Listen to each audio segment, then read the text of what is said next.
Well, hello, it's the goddess of mythology, and don't I look like it today? I am dressed up as one of the Hesperides for classics trivia tonight, so let's talk about the Hesperides. I gave you a little bit of a sneak peek in the myths and makeup video, but there's actually so much to say and so much to learn about with these three goddesses. I said there were 3 Hesperides, but there could be 4 or 7, depending on which source you're looking at. And yes, basically their entire existence is reduced down to guarding the tree that bears golden apple. But that's not really fair. They are much more than just tree guard. The Hesperides are also the goddesses of the evening, which makes sense because they reside in the garden of the Hesperides, which is as far west as the Greek world knew about. So this would have been the Iberian Peninsula or North Morocco. Being the goddesses of evening and sunsets, in some versions they are the daughters of Nyx, night of course.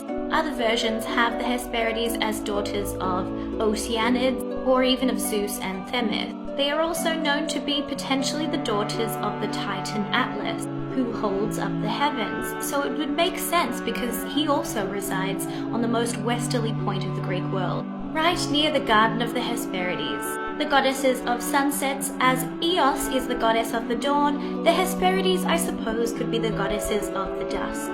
Some sources even have them as dryads with the ability to turn into trees.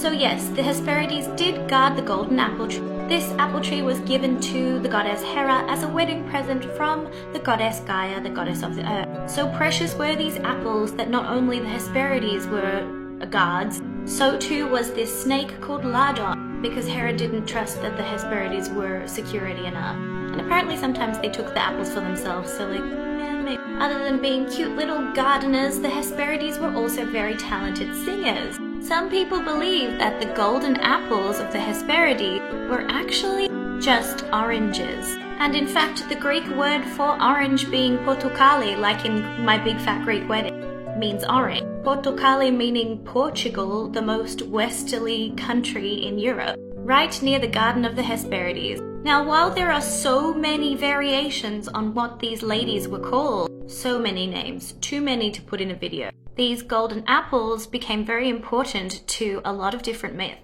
In fact, the Trojan War might never have happened if it weren't for one of these apples. Hercules would have never completed his task, and Perseus would have never slain Medusa. So yes, the Hesperides, the most important goddesses you've never heard of. Like and follow to find out why.